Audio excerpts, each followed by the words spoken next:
is Yorkin, the Yoshkin, bringing you a video on DK, a video on Donkey Kong, a video on Donkey Kong Tropical Freeze, Nintendo Switch version. Now, as of I'm recording this would be the 4th year anniversary of the game coming out here in the States. Keep that in mind because I'll bring this back up later. Now, you probably see that there isn't any Donkey Kong footage in the background. Well, there's two reasons for this. One, I didn't feel like getting out my dusty Wii U. Two, I didn't feel like, getting the game out and having its large arbitrary load times. There's actually more reasons. And three, I just felt like using something else. Why? Because I can. The gameplay you're probably seeing in the background is Borderlands the pre-sequel. I just started a new game with my friends. I didn't really get to play through the game entirely when it first came out. And when I did, I played through most of it, and then I put it down and never picked it back up. But that's why you're seeing Borderlands pre-sequel in the background instead of Donkey Kong Tropical Freeze. I would, but I don't feel like pulling out my Wii U and actually playing it because it has arbitrary load times.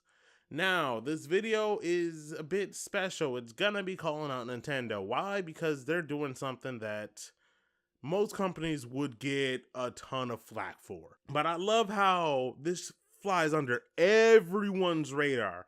Imagine if this was EA. Imagine if this was Ubisoft. Imagine if this was Activision. Everyone would have made this story 100 times over by now. Like 100 times over. It's like, yep, they're trying to get as much money out of you as possible. But when Nintendo does it, it doesn't, like, no one picks up on it. It flies completely and under the radar. I had to tell my friends this because they didn't even know. The only reason I found this out was because I was browsing on Amazon one day and I saw the price and I was about to say, hey, Tropical Freeze is getting a re-release. I know about that because I watched the Direct. So Nintendo is selling Donkey Kong Tropical Freeze that was originally $50, at least here in the US, to my knowledge, because I'm a US citizen, for $60 everywhere. I don't know if it was $50 in Canada. I don't know if it was in Europe, Australia, Japan, but it was $50 here in the US 4 years ago. And that's when I and my friends, my friends and I should be more precise, or more verbally correct, I should say, bought the game. So I don't know why this game increased in price by $10. It's not like there was, say, DLC for this game, because there wasn't. It released as a standalone for $50. Now, I can see some of the improvements they probably did. They probably added some more cutscenes. They had to redo a lot of the cutscenes to add Frankie Kong in. I don't know if the cutscenes were in game or not. It looked like it was kind of pre-rendered and then went to game. It was probably just in game, not to give its credit, because it panned from cutscene into the actual gameplay. It was probably in game. Most definitely probably in game. 90% sure it was in game. Therefore, they're probably lowering the wait times you had, the load times, because the load times could take up to probably 2 to 3 minutes, depending on levels. Levels were extremely long in this game. The game only had 6 worlds in it, 7 if you include the bonus world. No, 6? Yeah, it was 6. 6, even if you include the bonus world. It only had 6 worlds, even if you include the bonus world. And the game that came before it had 9 worlds, if you include the bonus world. So you cut the worlds by a third. So they made the levels extremely long. Now, it didn't feel like the levels were a chore to play through, even though they were long. They had nice flow and all that. The game was amazing. Let's just put it like that. It was visually amazing. I can't really see them increasing the graphics. Re-release is the fact that we're not getting country returns. Now, this video probably wouldn't have been made if we were getting country returns with the game, because it's a duology. These are the 2 games that happen subsequently.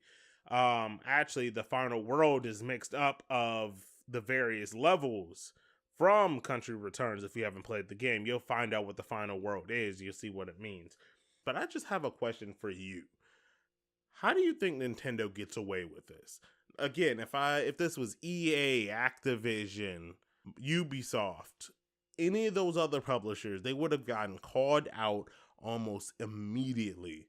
Now, I've known about this since I've looked up the price on Amazon earlier this month in February. So I've known about it, but I haven't seen that one video or one article or one anything. Well, I haven't really been looking, but I haven't really seen any of this because, people like jump onto it and talk about it and spread it because that's what you should do. Spread the topic. But I haven't seen one thing say this, and that's honestly weird. Now, you gotta honestly give props to Nintendo because really, how you can get away with this is how this just flies under the radar with no one noticing. You gotta have some pretty good cred for that to happen. Or you could have people that are literally just blind. Like, that's another thing. But I don't get how this flew under the radar. This game was $50 originally, and I could actually see that they probably forgot that this game was sold for $50 4 years ago. They don't really sell a lot of games for $50. This is one of the few games I bought that were $50 that I remember that they sold. Don't really remember any others, so there's a possibility that they forgot that they sold this. I kind of find that unlikely because they're a big corporation and they usually don't forget what they sell their products for, if you get what I mean. But again, that could be just the US price, the original, and now they're just selling it for the full 60 because they can. This is all because they really can, and no one's really gonna say anything, except for me, because I notice all the little details that any thing I'm a fan of that releases content that I like, I will notice smaller details even if you try to hide them. It's just how I am. Actually, since I've actually started editing, I can notice a lot of details in other people's videos that most fly by others' perspective, say a normal viewer. That's kind of the perks about editing. You get to pick up things. I can pick up if people are using, and let's say the music is playing and then it goes down and then it goes up.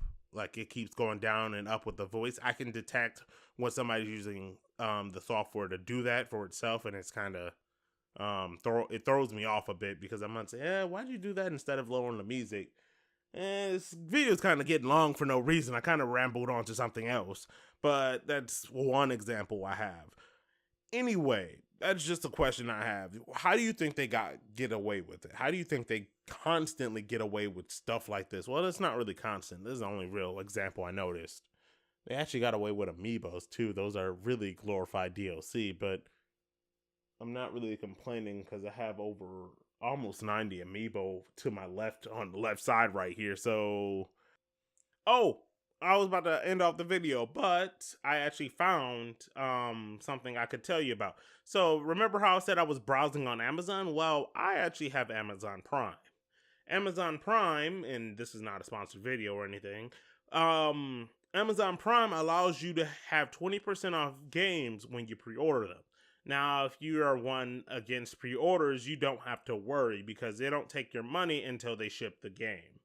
So the game, at least for Amazon, is going for $47.99 US dollars, which is roughly the same price as the game. So if I have money around that time and if I pick up the game, it'll be like I bought the original game for a slightly cheaper price than, it originally released for. That's one of the few things I can say, but that's just about it. This is your Ken, the Yoshkin, and I'll see you guys in the next one.